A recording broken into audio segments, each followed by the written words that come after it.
selamatnya kita dapat berjumpa di video kali ini.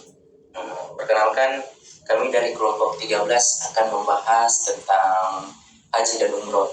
Mari kita simak bersama-sama. Langsung saja saya akan menjelaskan pengertian haji dan umroh. Pengertian haji dan umroh secara bahasa adalah menuju ke suatu tempat secara berulang-ulang atau menuju ke suatu tempat yang dimuliakan atau diagungkan oleh suatu kaum peradaban. Ibadah umat Islam ke Mekah atau ke Baitullah inilah yang disebut haji, sebab Baitullah adalah tempat yang diagungkan dan tempat yang suci bagi umat Islam. Adapun menurut istilah kalangan ahli fikih mengartikan bahwa haji adalah niatan datang ke Baitullah untuk menunaikan ritual ibadah tertentu. Ibnu Al-Humam mengartikan bahwa haji adalah pergi menuju ke Baitullah Haram untuk menunaikan aktivitas tertentu pada waktu tertentu. Umrah menurut bahasa bermakna ziarah, sedangkan menurut syara umrah ialah berziarah Ka'bah, melakukan tawaf di sekelilingnya, bersya'i antara Safa dan Marwah, dan mencukur atau menggunting rambut dengan cara tertentu dan dapat dilaksanakan setiap waktu. Hukum melaksanakan haji adalah wajib bagi setiap muslim yang mampu sesuai dengan firman Allah dalam surah Al-Imran ayat 97. Ibadah haji fardu adalah suatu yang apabila tidak dikerjakan sesuai ketentuannya, maka ibadah haji tidak sah, seperti tidak melakukan wukuf di Arafah. Wajib dalam ibadah haji atau umroh adalah suatu yang jika diabaikan secara keseluruhan atau tidak memenuhi syaratnya, maka haji atau umroh tetap sah, tetapi orang yang bersangkutan harus melaksanakan sanksi yang telah ditetapkan. Baik, perkenalkan nama saya Novianti dengan NIM 202401010101242. Di sini saya akan melanjutkan materi, yaitu tentang syarat-syarat wajib haji dan umrah. Yang pertama yaitu Islam. Beragama Islam merupakan syarat mutlak bagi orang yang akan melaksanakan ibadah haji dan umrah. Yang kedua yaitu berakal.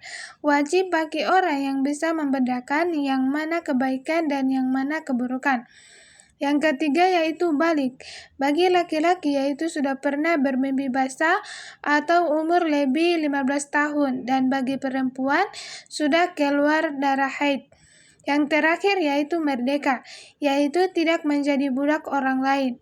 Budak tidak wajib melakukan ibadah haji karena ia bertugas melakukan kewajiban yang dibebankan oleh orang tuanya. Selanjutnya yaitu rukun haji dan umroh. Rukun haji adalah kegiatan-kegiatan yang apabila tidak dikerjakan, maka hajinya dianggap batal. Rukun haji ada 6, yaitu yang pertama ihram. Ihram adalah berniat mengerjakan haji atau umroh, bahkan keduanya sekaligus. Ihram wajib dimulai mikatnya, baik mikat zamani maupun mikat makani. Sunnah sebelum memulai ihram diantaranya adalah mandi, menggunakan wewangian pada tubuh dan rambut, mencukur kumis dan memotong kuku. Untuk pakaian ihram bagi laki-laki dan perempuan berbeda. Untuk laki-laki berupa pakaian yang tidak dijahit dan tidak bertutup kepala. Sedangkan perempuan seperti halnya sholat, tertutup semua kecuali muka dan telapak tangan. Yang kedua yaitu wukuf di Arafah. Waktu wukuf adalah tanggal 9 Zulhijjah pada waktu zuhur. Setiap seorang yang haji wajib baginya untuk berada di padang Arafah pada waktu tersebut. Yang ketiga yaitu tawaf ifadah. Tawaf ifadah adalah mengelilingi Ka'bah sebanyak 7 kali dengan syarat suci dari hadis dan najis, baik badan maupun pakaian, menutup aurat Ka'bah berada di sebelah kiri orang yang mengelilinginya. Mereka tawaf dari arah Hajar Aswad yang terletak di salah satu pojok di luar Ka'bah. Macam-macam tawaf itu sendiri ada 5 macam, yaitu yang pertama tawaf kudum. Tawaf kudum adalah tawaf yang dilakukan ketika baru sampai di Mekah. Yang kedua yaitu tawaf ifadah, adalah tawaf yang menjadi rukun haji. Yang ketiga yaitu tawaf sunnah, adalah tawaf yang dilakukan semata-mata mencari ridha Allah. Yang keempat yaitu tawaf nazar, adalah tawaf yang dilakukan untuk memenuhi nazar. Yang terakhir yaitu tawaf wada, adalah tawaf yang dilakukan sebelum meninggalkan kota Mekah. Yang keempat yaitu sa'i. Sa'i adalah lari-lari kecil atau jalan cepat antara Safa dan Marwah. Syarat-syarat sa'i adalah sebagai berikut. Yang pertama yaitu dimulai dari Bukit Safa dan berakhir di Bukit Marwah. Yang kedua yaitu dilakukan sebanyak 7 kali. Yang terakhir yaitu melakukan sa'i setelah tawaf kudum. Yang kelima yaitu tahalul. Tahalul adalah mencukur atau menggunting rambut sedikitnya 3 helai. Pihak yang mengatakan bercukur sebagai rukun haji beralasan karena tidak dapat diganti dengan penyembelihan. Yang keenam yaitu tertib. Tertib maksudnya menjalankan rukun haji secara berurutan.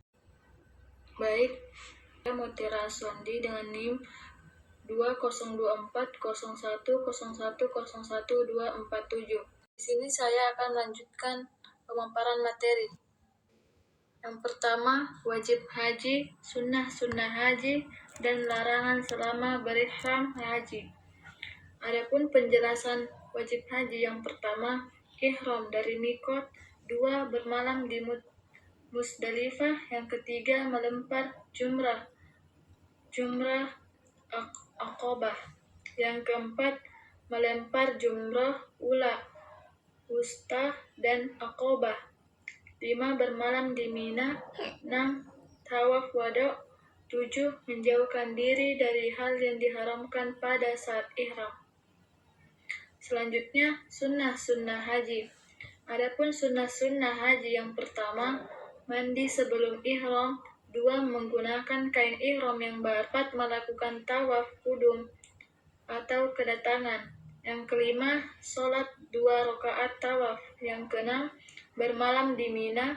Yang ketujuh, mengambil pola ifrad, yaitu pola mendahulukan haji daripada umroh. Yang terakhir, yaitu 8, tawaf wada. Selanjutnya, larangan selama berihram haji, yaitu beberapa larangan tersebut diantaranya, bagi laki-laki dilarang menggunakan pakaian berjahit. Yang kedua, bagi laki-laki dilarang menggunakan penutup kepala. Yang ketiga, larangan bagi perempuan untuk menutup muka dan telapak tangannya. Yang keempat, di saat ihram, bagi laki-laki maupun perempuan, wangi-wangian untuk badan maupun pakaian, boleh memakainya sebelum ihram. Yang kelima, dilarang menikahkan ataupun menjadi wali nikah, tidak boleh ada proses pernikahan. Yang keenam, dilarang bersetubuh. Kesimpulan dari materi kami yaitu bahwa haji dan umroh adalah ibadah yang dilaksanakan dengan tata cara dan ketentuan tertentu yang bertujuan untuk mendekatkan diri dan taat kepada Allah Subhanahu wa Ta'ala.